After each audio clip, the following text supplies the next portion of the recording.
کرنا، یہ تجوید، اسے تجوید کہتے ہیں۔ اور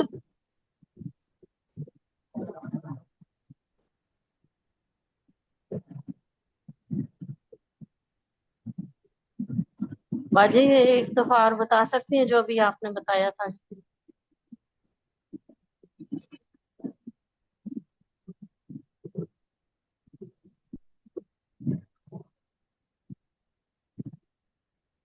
السلام علیکم ورحمۃ اللہ وبرکاتہ، اب آ رہی ہے میری آواز؟ جی جی باجی، ابھی جو آپ نے تجوید کی ڈیفینیشن بتائی ہے وہ ایک دفعہ پھر دوبارہ ریپیٹ کر سکتے ہیں؟ جی جی، تجوید اصل میں کیا ہے کہ قرآنی حروف کو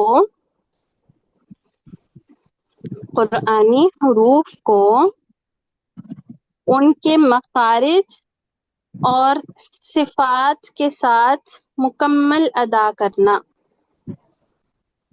جزاک اللہ خیر۔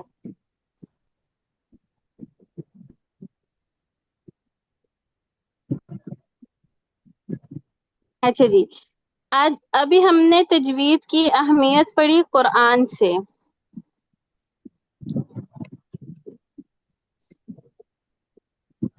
ایک اور آیت میں آتا ہے الذین آتیناہم الکتاب یتلونہ حق تلاوتہ، کہ جنہیں ہم نے یہ کتاب عطا کی ہے وہ اس کو اس طرح پڑھتے ہیں جس طرح پڑھنے کا حق ہے۔ تو اس آیت کی امام بیضاوی رحمہ اللہ تفسیر فرماتے ہیں کہ یتلونہ حق تلاوتہ سے مراد کیا ہے، تلاوت کے حق سے کیا مراد ہے؟ اس سے مراد یہ ہے کہ الفاظ کی رعایت رکھنا، کہ کہیں لفظ بدل نہ جائے، اور اس کے معنی پر غور کرنا اور اس کے مطابق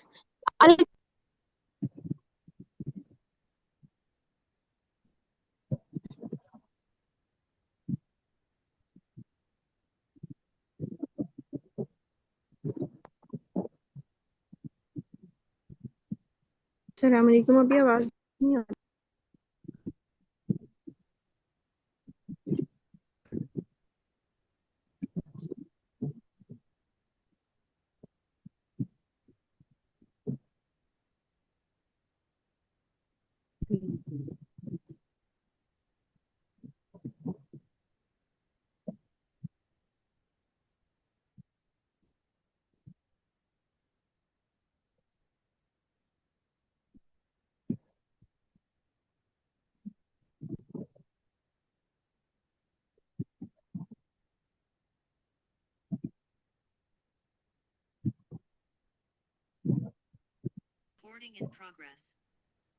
السلام علیکم ورحمۃ اللہ وبرکاتہ، میری آواز نہیں آ رہی؟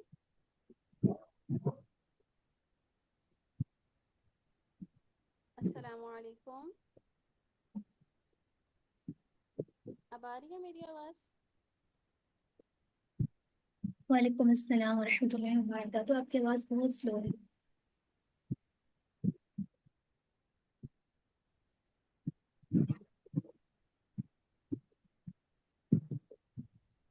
ایک منٹ۔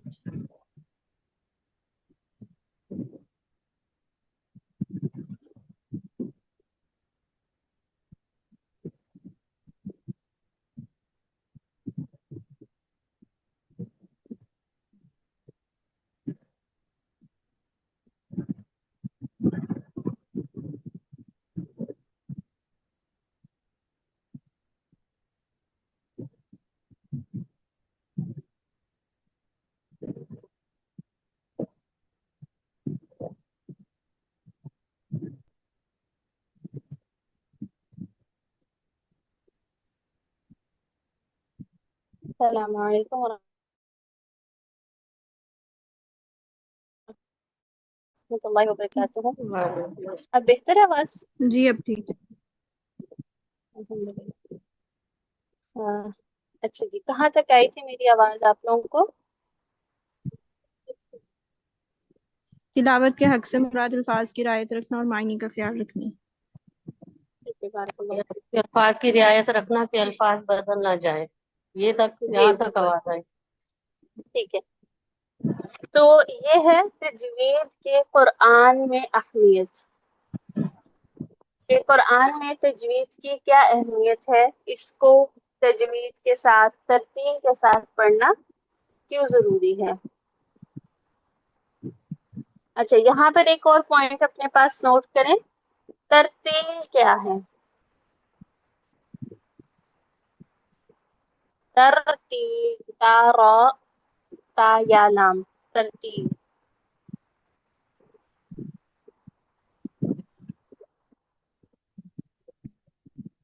ورتل القرآن ترتیلا ورتلناہ ترتیلا، اس میں ترتیل کیا ہے؟ ترتیل میں تین چیزیں آپ لکھیں۔ نمبر ایک، ترتیل سے مراد لسانی ریاضت۔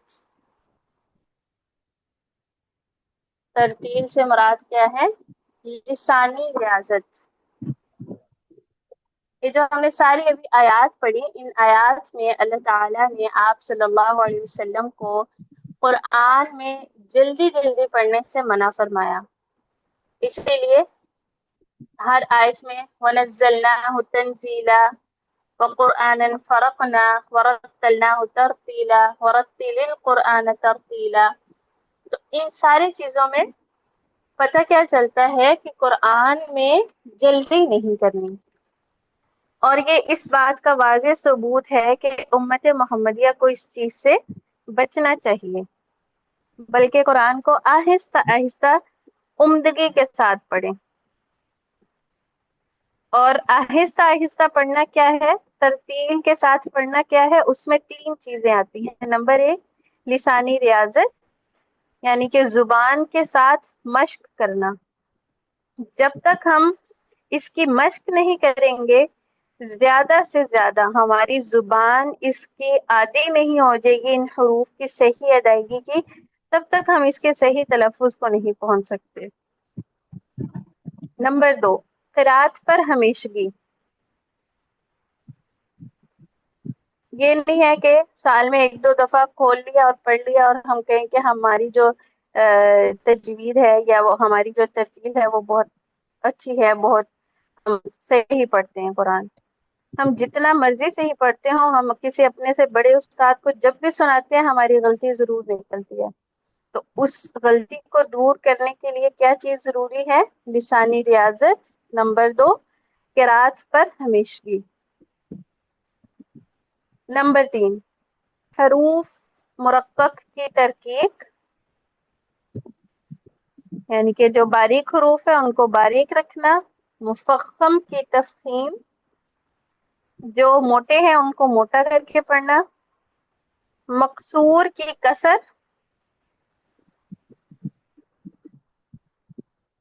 جو جن کو کھینچنا نہیں ہے یا جن کو ایک الف کے برابر کھینچنا ہے ان کو ان کی مقدار کے مطابق لمبا کرنا۔ ممدود کی مد، مدود کو ان کی مقدار کے مطابق لمبا کرنا۔ مظہر کے اظہار، جہاں پر اظہار ہونا ہے وہاں اظہار کریں۔ مدغم کے ادغام، اور مخفی کے اخفا، یعنی کہ جہاں پر اخفا ہونا ہے وہاں پر اخفا کریں۔ ان سب چیزوں کو بلا تکلف ادا کرنا، ٹھیک ہے۔ حروف کی تفخیم و ترقیق ہے، کسر اور مد ہے، اظہار ادغام ہے، اخفا ہے، ان سب کو بلا تکلف ادا کرنا کیا ہے؟ ترتیل۔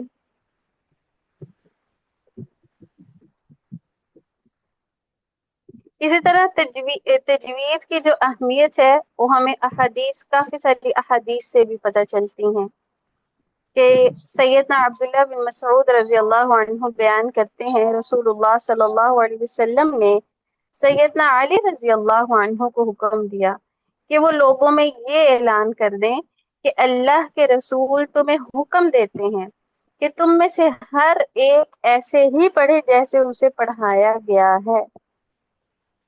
ام المؤمنین سیدہ حفصہ رضی اللہ عنہا جو ہیں وہ آپ صلی اللہ علیہ وسلم کی قرات کے متعلق فرماتی ہیں کہ آپ صلی اللہ علیہ وسلم سورت کی قرات کرتے تو خوب ٹھہر ٹھہر کر ترتیل سے پڑھتے، حتیٰ کہ وہ اپنی اصل مقدار سے لمبی ہو جاتی۔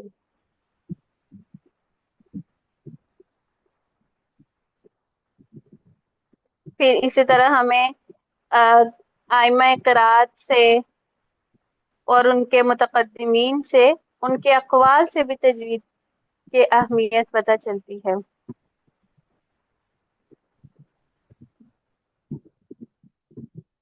امام جزری رحمہ اللہ فرماتے ہیں کہ اس بات میں کوئی شک نہیں کہ جس طرح امت اسلامیہ کے لیے قرآن کے معنی اور مفاہیم کا جاننا اور حدود کا قائم کرنا ضروری ہے، بعینی ہی اسی طرح قرآن مجید کے الفاظ کی تصحیح اور حروف کو ان کی صفات کی ادائیگی کے ساتھ ادا کرنا بھی ضروری ہے۔ جو صفات ائمہ قرات نے نبی کریم صلی اللہ علیہ وسلم سے متصل سند کے ساتھ حاصل کی ہیں اور ان کی مخالفت کسی صورت بھی جائز نہیں۔ اسی طرح ایک امام حافظ ابن حجر رحمہ اللہ فرماتے ہیں کہ جان لو تمام قراء جن حروف کے مخارج ممدود، اخفا، ادغام، اظہار کا اعتبار کرتے ہیں تو اس کو سیکھنا واجب ہے اور اس کی مخالفت حرام ہے۔ تو ان ساری چیزوں سے ہمیں کیا پتہ چلتا ہے کہ تجوید اور ترتیل کے ساتھ پڑھنے والے شخص کی تلاوت ہی افضل عبادت بنتی ہے، اور پھر ایسا ہی شخص نیکیاں حاصل کر سکتا ہے۔ یہ ایک حدیث بہت عام ہے اور آئی تھنک سب نے ہی سنی ہوگی کہ جس نے قرآن کا ایک حرف تلاوت کیا اس کے لیے ایک نیکی ہے اور وہ نیکی 10 نیکیوں کے مثل ہے۔ ٹھیک ہے، اور یہ حدیث میں آتا ہے کہ میں نہیں کہتا کہ الف لام میم ایک حرف ہے، بلکہ الف ایک حرف ہے، لام ایک حرف ہے، میم ایک حرف ہے۔ تو الف لام میم گویا 3 حرف، اور آپ دیکھیں کہ ایک پیج میں کتنے حرف آ جاتے ہیں یا ایک رکوع میں کتنے حرف آ جاتے ہیں۔ تو یہ جو حدیث میں جو اس کا نیکیاں ہیں یا اس کا اجر لکھا ہوا ہے وہ کس کے لیے ہے؟ جو عام روٹین میں جس طرح سے قرآن پڑھا جاتا ہے یا ہم نے بچپن میں جس طرح سے قرآن پڑھا ہے اس پر یہ اجر جو ہے وہ عائد نہیں ہوتا، جبکہ قرآن ہم اسی طرح سے پڑھیں جس طرح سے قرآن نازل ہوا ہے، جس طرح سے اس کو پڑھنے کا حق ہے، تو پھر ہم اس اجر کے حقدار ہیں، پھر ہی ہم اس کے اجر کو پہنچ سکتے ہیں۔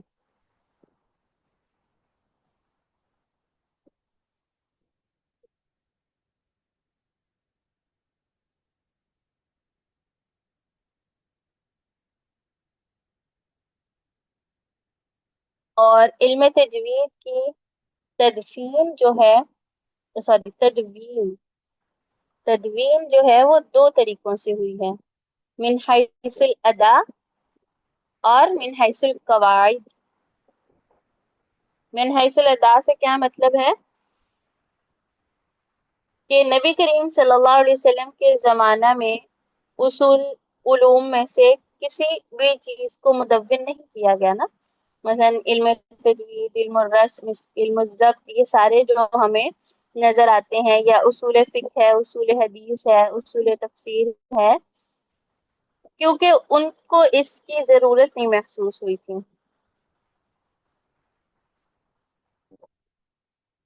آپ صلی اللہ علیہ وسلم نے جیسے سیدنا جبرائیل علیہ السلام سے سنا تو اسی انداز سے صحابہ کرام کو جو ہے وہ تعلیم دی، اور صحابہ کرام نے آپ صلی اللہ علیہ وسلم سے چونکہ بالمشافہ سیکھا تھا تو آپ کے لیے ان سے سیکھنا ہی کافی تھا،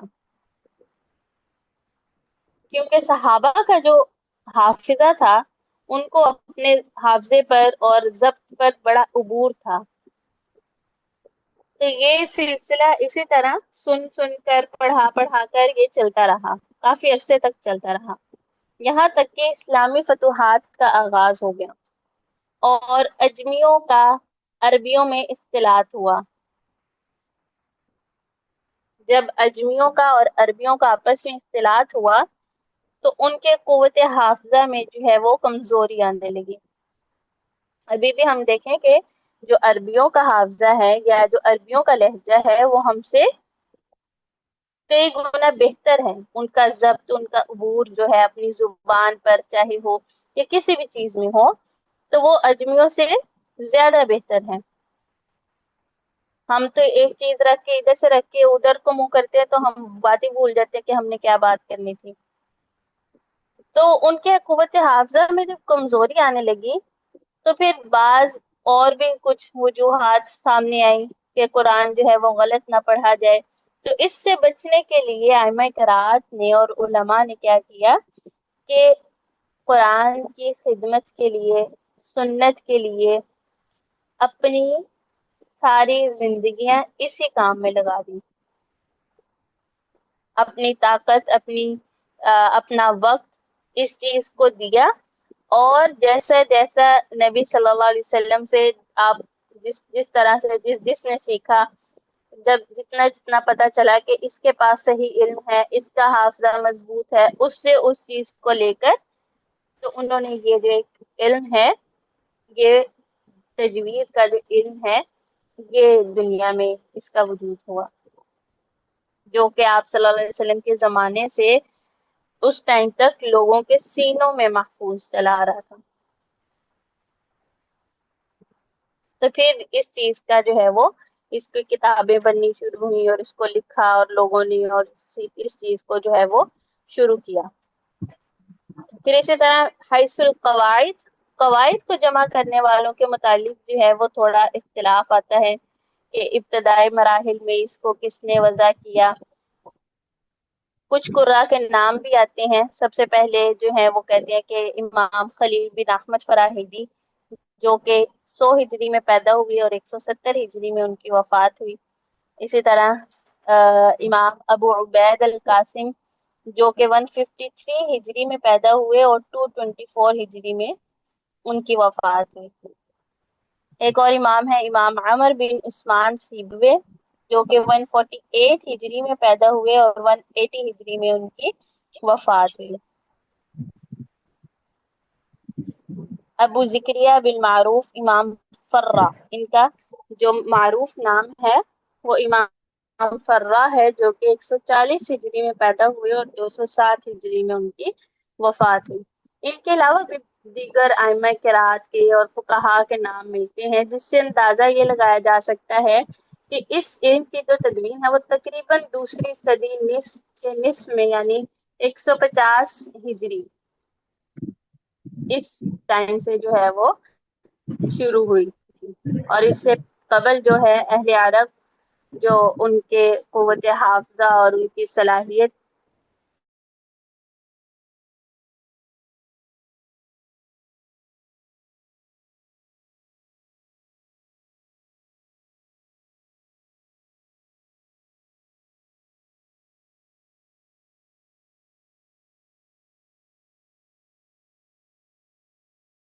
ہمیں عطا فرمائے۔ ہم اس کلاس میں جس مقصد کے لیے اکٹھے ہوئے ہیں، ہمیں وہ مقصد جو ہے وہ پورا کرنے کی توفیق عطا فرمائے کے نام سے اسے کھول لیجیے۔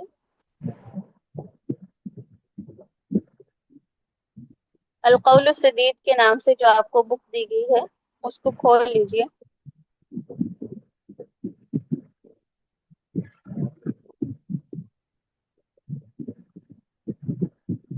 مبادیات تجوید، پیج نمبر 29 ہے، یہ کھولیں۔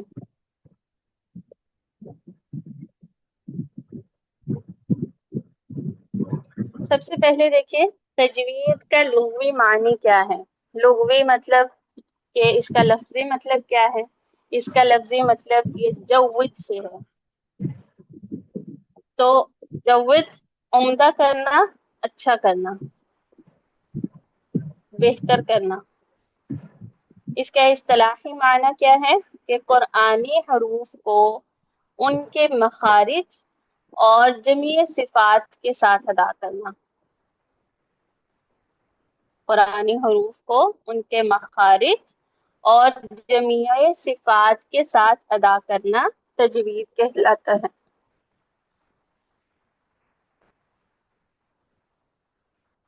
نوٹ لکھا ہے کہ اکثر بڑی غلطیاں حروف کے مخارج اور صفات درست نہ ہونے کی وجہ سے ہوتی ہیں، اس لیے مخارج اور صفات میں ماہر ہونے کو ہی حقیقت تجوید کہا جاتا ہے۔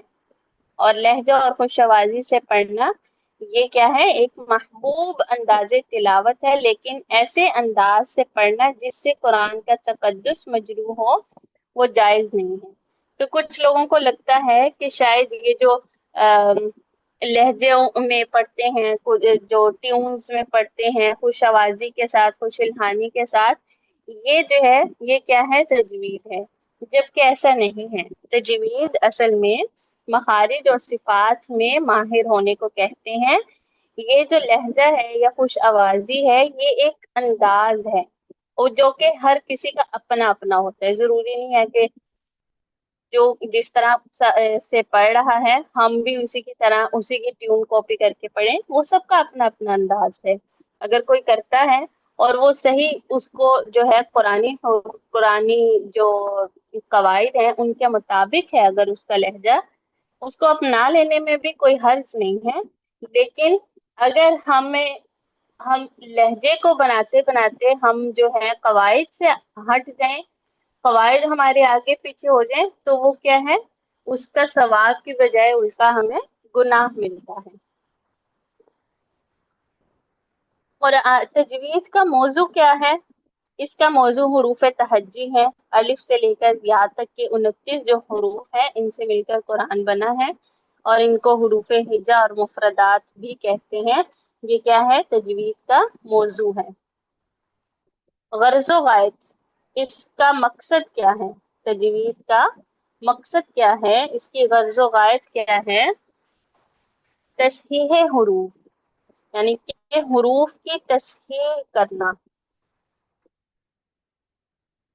کہ ہمارا تجوید پڑھنے کا مقصد کیا ہے کہ ہم تجوید پڑھنے کے بعد ہم قرآن کو اسی طرح پڑھ سکے جس طرح سے قرآن نازل ہوا ہے۔ تو یہی اس علم تجوید کی سب سے بڑی غرض و غائط ہے۔ فضیلت کیا ہے کہ یہ علم تمام علوم سے افضل ہے کیونکہ اس کا تعلق کلام اللہ سے ہے۔ اور اس کے بارے میں، تجوید کے علم کے بارے میں حکم کیا ہے کہ تجوید کے تفصیلی قواعد کا سیکھنا فرض کفایہ ہے۔ جو ڈیٹیل قواعد ہیں اس کے، ان کو سیکھنا فرض کفایہ ہے، جبکہ ان قواعد کے مطابق پڑھنا یہ کیا ہے؟ فرض عین ہے، ہر شخص پر واجب ہے۔ اگر کوئی جس طرح سے لوگوں نے پہلے کا پڑھا ہوا ہے یا جو نہیں پڑھنا آتا جس کو، ضروری نہیں ہے کہ وہ بھی قواعد کو جو ہے اچھی طرح یاد کرے، ان کو رٹے اور پھر جو ہے وہ قرآن سیکھے یا پھر وہ قرآن کی تلاوت کرے تو اس کو اجر ملے گا، نہیں۔ قواعد کا سیکھنا فرض کفایہ ہے۔ سپوز کہ ہم میں سے کچھ لوگ سب جو ہیں وہ ماہر نہیں ہو سکتے، جو ہو سکتے ہیں ان کے لیے اچھی بات ہے، وہ ہوں اس چیز کو اچھی طرح سے سیکھیں اور پھر لوگوں کو سکھائیں۔ لوگوں کو یا بچوں کو قواعد تو نہیں، بوڑھے لوگوں کو یا ہم بچوں کے قواعد رٹوانے لگے سمجھ جائے گی نا، وہ تو بس رٹا ہی کریں گے۔ تو کیا ہے کہ یہ جو ہے علم، اس کو سیکھنا فرض کفایہ ہے، لیکن اگر ہم اس کے مطابق پڑھیں، لوگوں کو اسی کے مطابق ہماری جو ہے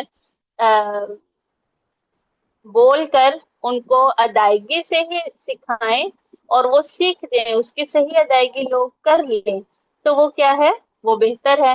وہ جو لوگ جن کو نہیں پڑھنا آتا، جو اتنی سمجھ نہیں رکھتے، جن کو اتنا زیادہ جو ہے وہ علم میں وہ نہیں اس کے اندر آ سکتے، تو ان کے لیے ضروری نہیں ہے کہ وہ قواعد کو بھی رٹیں اور وہ ساری چیزوں کو کریں اور پھر جا کے اس کو کریں، بلکہ کیا ہے کہ وہ اگر اس کے مطابق قرآن صحیح پڑھ رہے ہیں، تو ہمارے قواعد ہم نے پڑھے ہیں، ہمیں پتہ ہے یہاں پہ مد ہو رہی ہے وہ مد کر رہا ہے تو وہ ٹھیک پڑھ رہا ہے، ہمیں پتہ ہے یہاں پہ اخفا ہونا ہے، یہاں پہ غنہ ہونا ہے، اگر وہ کر رہا ہے تو وہ ٹھیک ہے، وہ اس کے لیے کیا ہے، کافی ہے، اور وہ کافی بھی یہ ہے کہ یہ اس کے مطابق جو پڑھنا ہے وہ سب کے لیے فرض عین ہے، چاہے وہ بچہ ہے، چاہے وہ بڑا ہے، چاہے وہ عورت ہے، چاہے وہ مرد ہے۔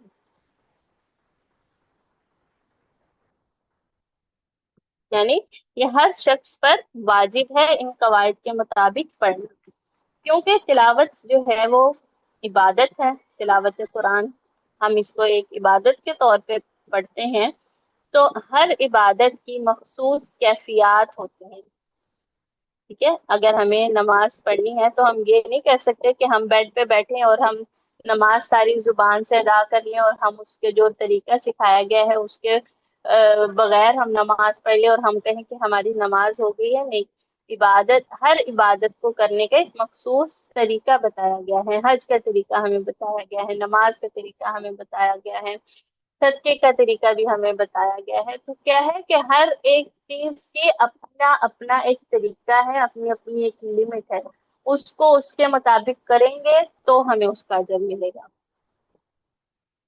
اور اگر ہم ان مخصوص کیفیات کو بجا لائیں گے تو ہی وہ ہماری عبادت بھی قبول ہوگی۔ اچھا جی، پھر ہے ہمارے پاس ارکان تجوید۔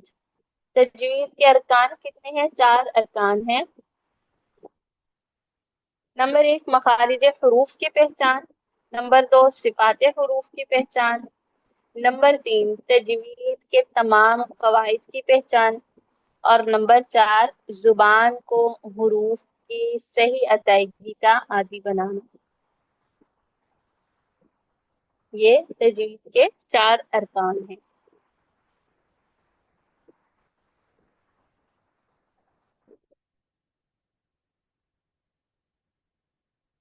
اچھا جی، آپ نے کیا کرنا ہے، علم تجوید کی اہمیت قرآنی دلائل کی روشنی میں آپ کو کم از کم ایک دلیل یاد ہونی چاہیے، قرآن سے، قرآن کی کوئی ایک آیت آپ کو یاد ہونی چاہیے، اور اس کا ترجمہ بھی یاد ہونا چاہیے کہ قرآن میں تجوید کی کیا اہمیت ہے۔ اسی طرح قرآن کی جو ہے حدیث سے ہمیں کیا اہمیت ملتی ہے، کوئی ایک حدیث جو آپ کو اچھے طریقے سے یاد ہو وہ یاد کر لیں۔ اور علم تجوید کی تدوین کب ہوئی، ٹھیک ہے، اور اگر یاد ہو جائے تو علم تجوید کے قواعد کو جمع کرنے والے جو تھے ان کے نام جو ہیں وہ آپ یاد کر لیں۔ اور اس کے بعد یہ جو ہم نے مبادیات پڑھی ہیں، اس میں سے ساری چیز جو ہے وہ آپ کو اچھے طریقے سے آنی چاہیے۔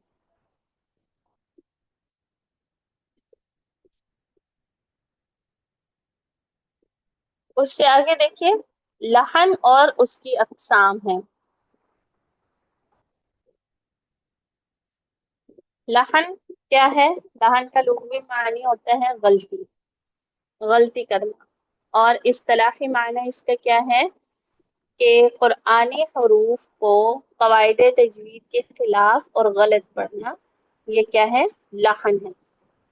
اور قرآن میں لحن 2 طرح کی ہوتی ہیں، ٹھیک ہے، اس کی 2 اقسام ہیں، لحن جلی ہے اور لحن خفی ہے۔ لحن جلی سے مراد کیا ہے کہ بڑی اور نمایاں غلطی۔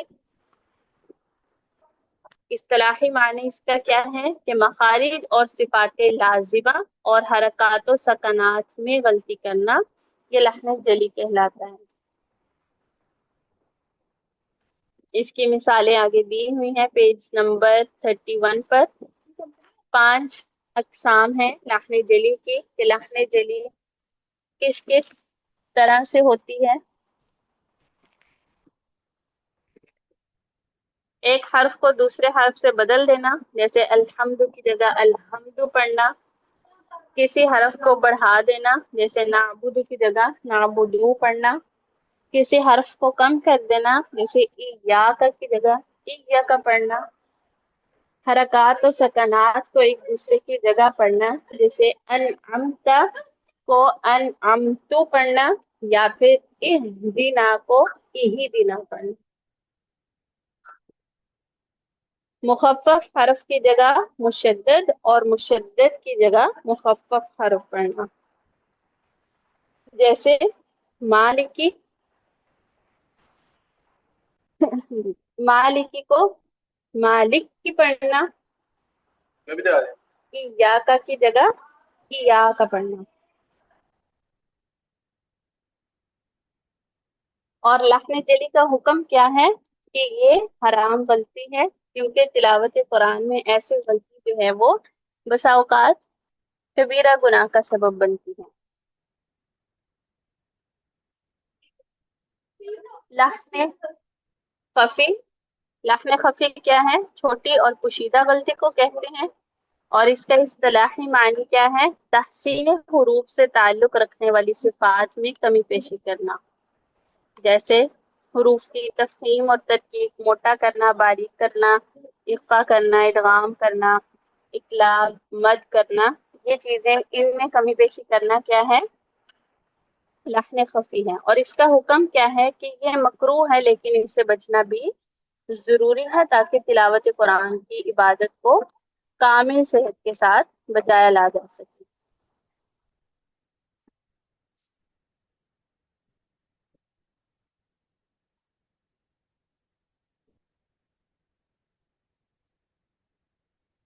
ہاں جی، آپ سب کو سمجھ آ گئی ہے آج کے لیسن کی؟ کسی کا کوئی کوشچن ہے تو وہ کر لیں۔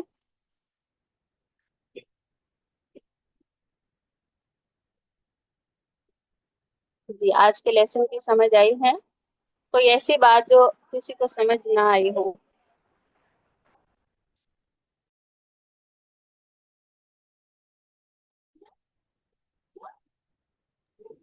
السلام الحمد علیکم للہ۔ جی میم، یہ وعلیکم جو السلام۔ ارکان تجوید 4 بتائے ہیں، جی جی اس میں جو مخارج، صفات اور قواعد، ان کو ہوں۔ بالکل آسان الفاظ میں بتا دیں کہ مخارج کیا ہے، صفات کیا ہے اور قواعد، ہلکا سا انٹروڈکشن کہ ہمیں چاروں پوائنٹ ذہن میں آ جائیں کہ ہم نے یہ چاروں چیزیں سیکھنی ہیں۔ اچھا، مخارج ہوتے ہیں حروف کے نکلنے کی جگہ، ٹھیک ہے۔ صفات اس حرف کے اندر، ہر حرف کے اندر صفت موجود ہوتی ہے، جیسے کوئی ہم حرف باریک پڑھتے ہیں، کوئی ہم موٹا پڑھتے ہیں، کسی کو ہم سیٹی کے ساتھ پڑھتے ہیں، تو یہ ساری چیزیں کیا ہیں؟ یہ حروف کی صفات ہیں۔ اسی طرح قواعد، دیگر قواعد جاتی ہیں اس کے اندر، ڈیٹیل میں آ جاتے ہیں، غنہ آ جاتا ہے، مد آ جاتی ہے، تو وہ ساری چیزیں قواعد میں آ جاتی ہیں، ٹھیک ہے۔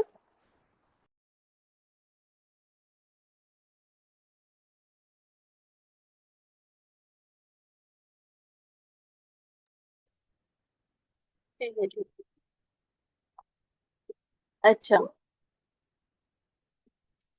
سورہ فاتحہ نکال لیجیے آپ لوگ، ابھی ہم سورہ فاتحہ کی انشاءاللہ جو ہے ہم تفسیر کریں گے۔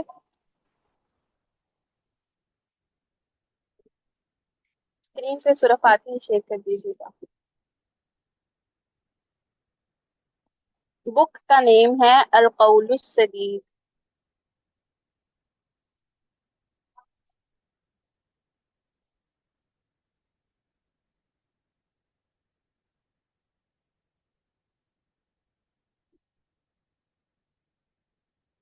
چلیں نکال لیجیے سورہ فاتحہ، سب اپنے پاس بھی نکال لیں۔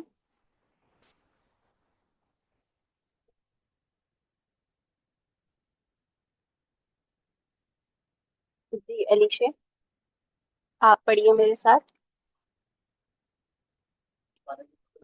اعوذ باللہ من الشیطان الرجیم۔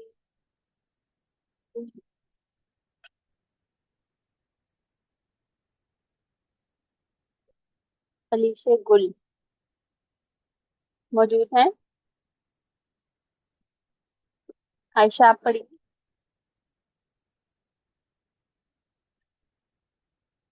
جو پڑھنے کے لیے موجود ہے ہینڈ ریز کر لیجیے تاکہ ہم اس کے نام لے لیں۔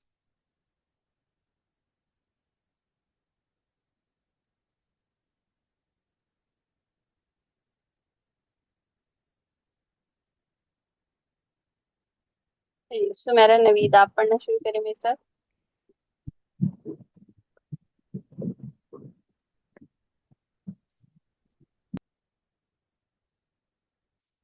أعوذ بالله من الشيطان الرجيم.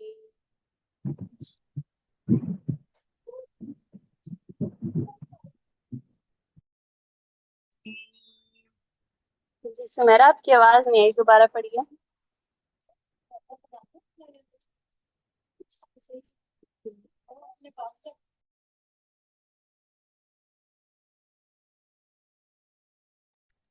آواز نہیں آ رہی مجھے، آپ لوگوں کی مائک آف ہے. اب آ رہی ہے آواز؟ جی پڑھیے. اعوذ باللہ من الشیطان الرجیم. اب آپ نے اس کو مینش شی اتنا لمبا نہیں کرنا. مینش شی تو اتنا بھی لمبا، اس کو بھی لمبا نہیں کرنا. مینش شیطان الرجیم. من الشیطان الرجیم.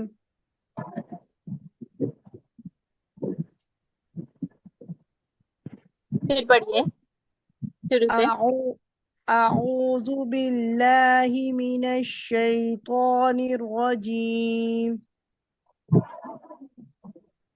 بسم اللہ الرحمن الرحیم.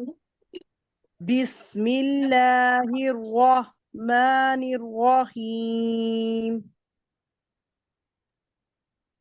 الحمد للہ الحمد للہ رب العالمین. رب رب العالمین. الحمد للہ الحمد للہ باقی لوگ اپنا مائک آف رکھیں. رب الحمد للہ العالمین. رب العالمین. الرحمن الرحیم. الرحمن الرحیم. کلثوم عرفان آپ پڑھیے. جی میم. مالک مالکی یوم الدین. یوم الدین. مالک یوم الدین. مالک یوم الدین. إياك نعبد ایاک نعبد إياك نعبد. ایاک نعبد. آپ نے نا اس کو دھیان رکھنا ہے. اس میں نا آپ کی ہلکے سے شین کی ساؤنڈ آ رہی ہے. یا کا شا ایسے نہیں. إياك نعبد ایاک نعبد وإياك نستعين. و ایاک نستعین. اهدنا الصراط المستقيم. اهدنا الصراط المستقیم. ٹھیک ہے، بارک اللہ. یاسمین خواجہ آپ پڑھیے. صراط الذین. صراط الذین دوبارہ پڑھیے. صراط الذین انعمت انعمت علیہم علیہم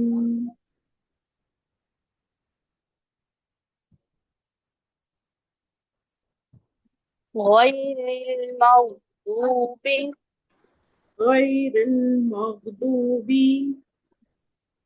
عليهم عليهم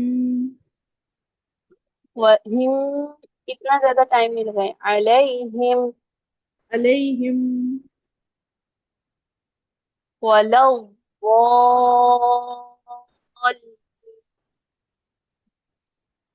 ولا الضالين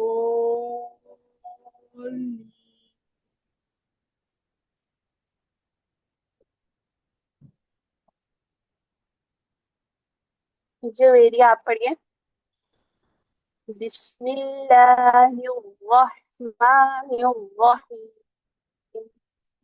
بسم الله الرحمن الرحيم الحمد للہ الحمد لله رب العالمین رب العالمين الرحمن الرحیم الرحمن الرحيم بشرا آپ پڑھیے مالک مالکی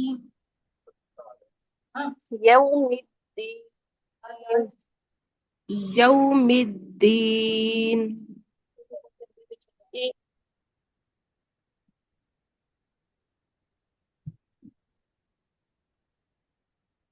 ایاک ایاک نعبد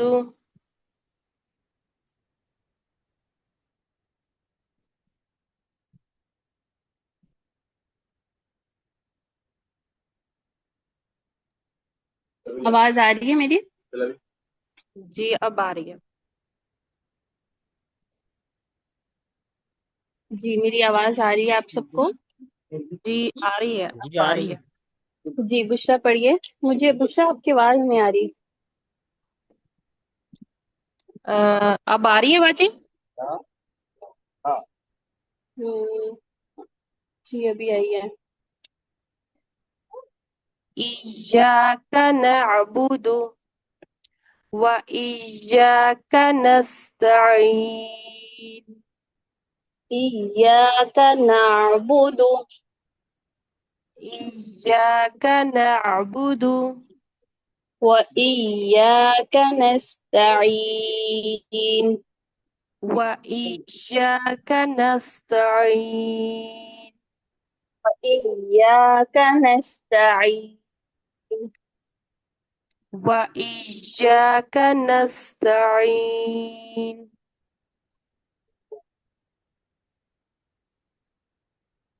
ٹھیک ہے بارک اللہ رابعہ کوہر آپ پڑھیے اهدنا الصراط المستقيم اهدنا الصراط المستقيم صراط الذين صراط الذين أنعمت أنعمت عليهم عليهم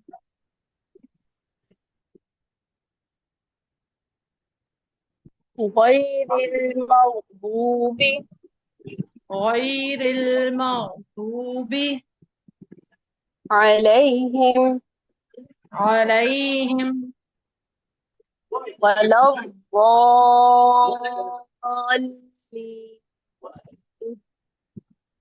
ولا الضالين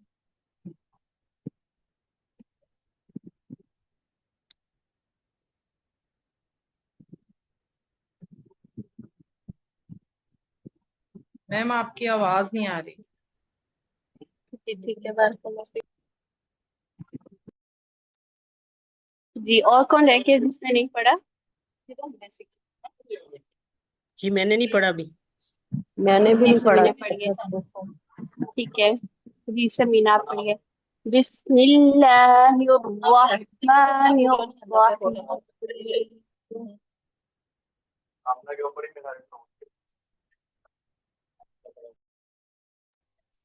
سمینا آپ کا مائک آف ہو گیا ہے.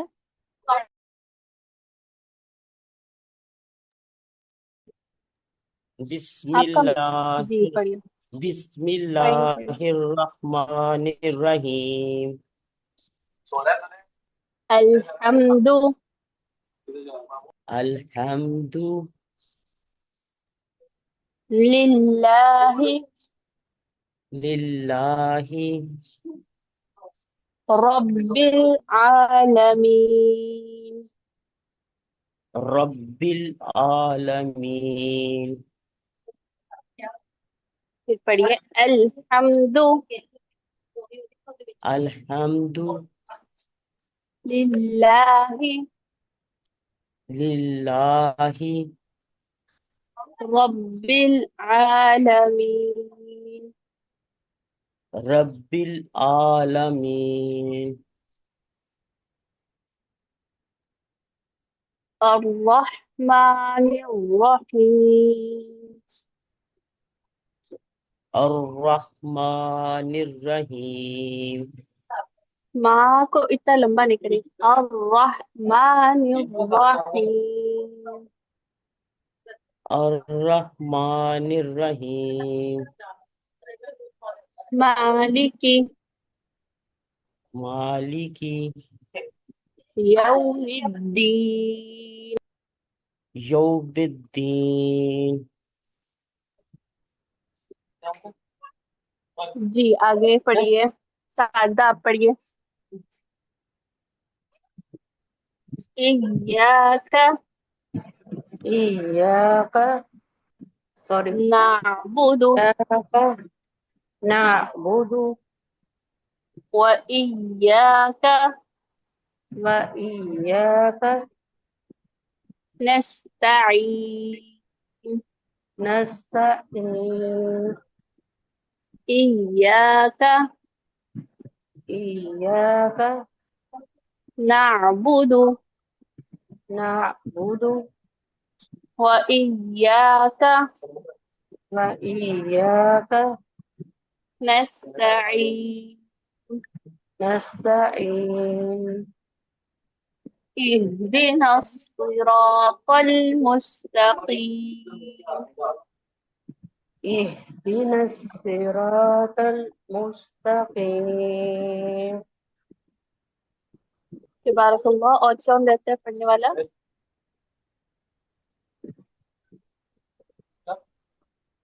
جی باقی سب نے پڑھ لیا ہے.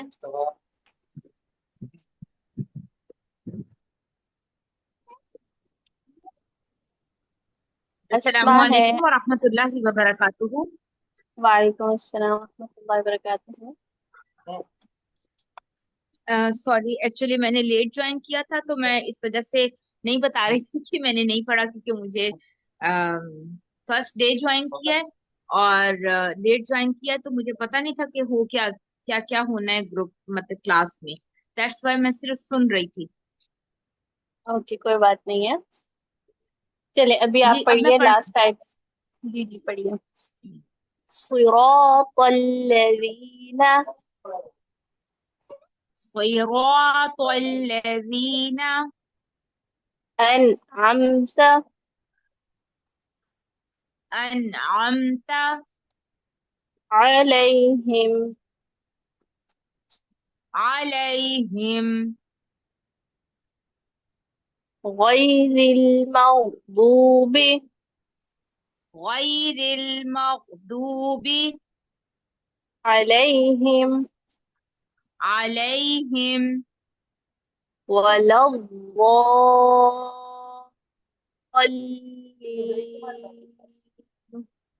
ولا الضالین. بارک اللہ فیک. جی علیشا آپ پڑھیے. بسم اللہ الرحمن الرحیم. بسم الله الرحمن الرحيم الرحیم. الرحيم الحمد لله الحمد لله رب العالمين رب العالمين الرحمن الرحيم الرحمن الرحيم الرحمن الرحيم الرحمن الرحيم مالك مالك يوم الدين يوم الدين جی اور کوئی ہے جس نے بھی پڑھنا ہے؟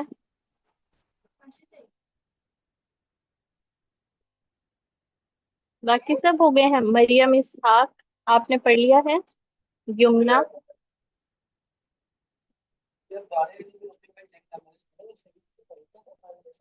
چلو ٹھیک ہے. بارک اللہ فیک. آپ نے کیا جی جی پڑھیے مریم. جی مجھے بھی پڑھنا پڑھیے. ایاک إياك نعبد نعبد وإياک وإياك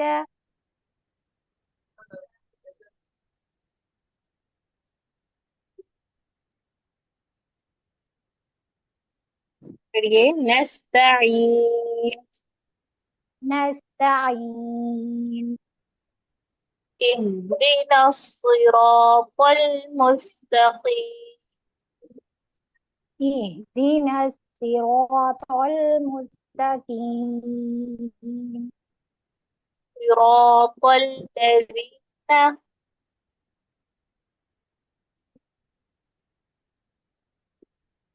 پڑھیے مریم. صراط الذين أنعمت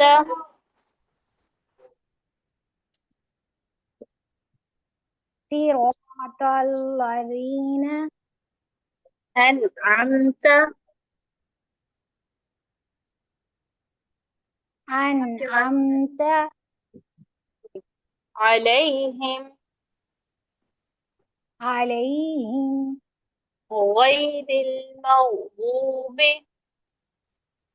غير المغضوب عليهم عليهم ولا الضالين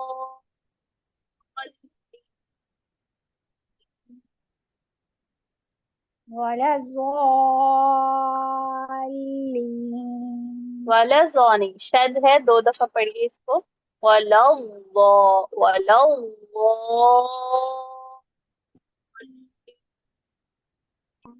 الضالين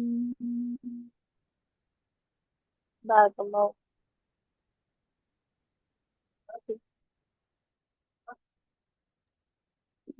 ٹھیک ہے جی. سبحانک اللہم و بحمدک اشہد ان لا الہ الا انت استغفرک و اتوب الیک. السلام علیکم ورحمۃ اللہ وبرکاتہ. وعلیکم السلام.